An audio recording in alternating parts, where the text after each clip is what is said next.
The script is never varying.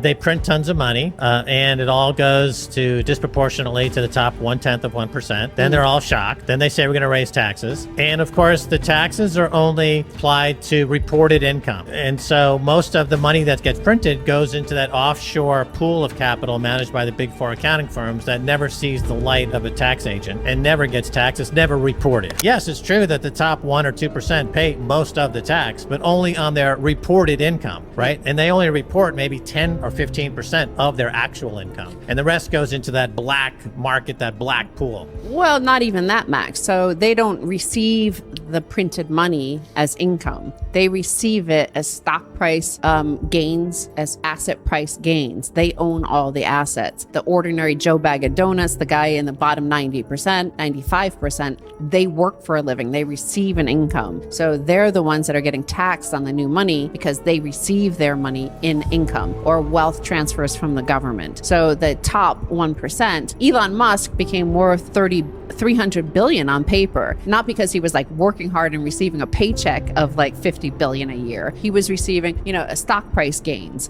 right? So as they point out in this, so there was 42 trillion new printed money in the 2 years. Right. And almost all of it, like over half went, 2/3 went to the top 1%. And they said, so every billionaire, a billionaire would receive $1.7 million for every $1 somebody in the bottom 90% received. So they received 1.7 million. So that's the problem with that fiat system and that fiat corruption in an age of, like I always say, where Bastiat said, when plunder becomes a way of life for a group of men in a society, over the course of time, they create for themselves a legal system that justifies it and a moral code that glorifies it. This kind of black pool of assets that I'm talking about, that within that pool, there is asset sales and income generated. And the asset sales are not taxed. And the income generated, let's say on a bond, for example, is also not taxed. So that's what I'm saying. When you have a tax evasion complete in that pool, and that's estimated, last I saw, roughly $25 trillion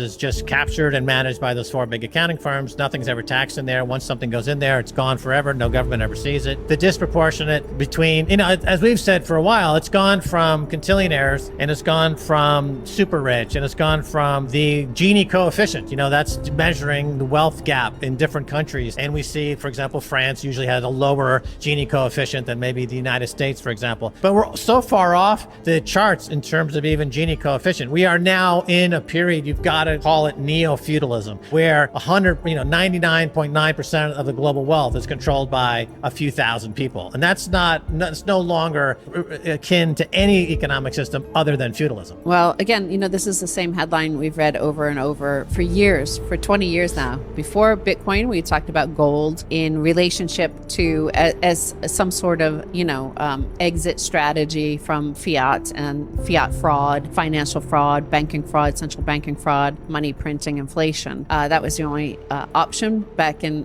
2003, 4, 5, 6, 7, 8, 9. And then we found Bitcoin. But they always have that same headline, the financial news. Like this is part of that, dystopian, sort of fun dystopian. I saw a headline go through there where there are like 300 agencies in the U.S. like looking at all the any of your transactions. Like there's a collection of your transactions that all these agencies are looking at in the U.S. or your financial transactions. But that they're gathering all this data, they're building this infrastructure while you're in that matrix, that you're just sitting there in this free money matrix where you think you're in a free money matrix. Again, remember, they're giving you $1, and for every dollar they give you, and you're so happy, and you're like, yeah, just feed me more, baby. Like every time they give you one more dollar, they take a 1.7 million. And of course, over the course of just these 2 years since they started it, or maybe it's almost 3 years now, there's a huge gap that has emerged that you will never be able to jump across that. No, just to put this into context, again, this is a story that we've been reported on many times over the past 20 years. They give the average Joe $1 and they take, and I'm so old, I remember when it used to be they take $100,000. Yeah.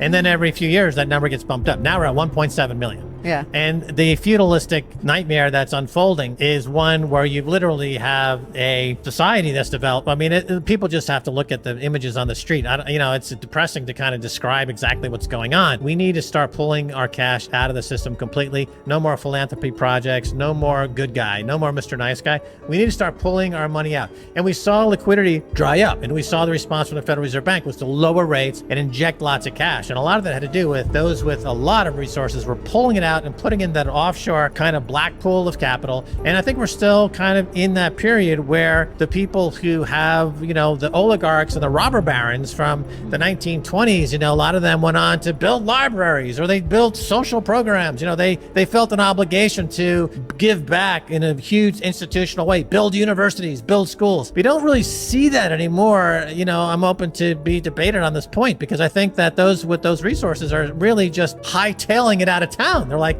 we want to get out of here. We've talked about the cycles like the fourth turning, but one of them that we talked about is the Triffin dilemma, which had been identified long ago during, the Bretton Woods days, where they were saying, well, part of the problem with the U.S. dollar being reserve currency is, exactly what's happened. They'll have to export all their jobs and manufacturing, because you need a way to get U.S. dollars to the rest of the world, right? If your currency, if your national currency is going to be the global currency, you've got to send dollars overseas. So how do you send dollars overseas? Okay, you price oil in dollars. That's one way. What we've seen now in the last couple of years is the flip side of that. Now you've got inflation, not deflation, and your income is not keeping up. And now you've got a loss of standard of living. Yeah, sure, because there's lagging. Obviously, it was an epochal shift, right? There was a huge shift. First one came in 1971, but then 2001 was the total abandonment of the pretense that we could sustain the Triffin dilemma situation, that we could sustain a normal wealth creating society based on a US dollar fiat standard. What they did was the gamification, because remember, 2001 was just after the dot-com boom, and dot-com saw Hollywood and Silicon Valley take over a lot of the culture of the US. So you could have the CEOs with the see-through pants, and everything could be fun, and CNBC and gaming, and it was like a brave new world, and we could just send everybody $600. Remember, that's the first of the gamification of your disintegration of your society and your economy and your culture.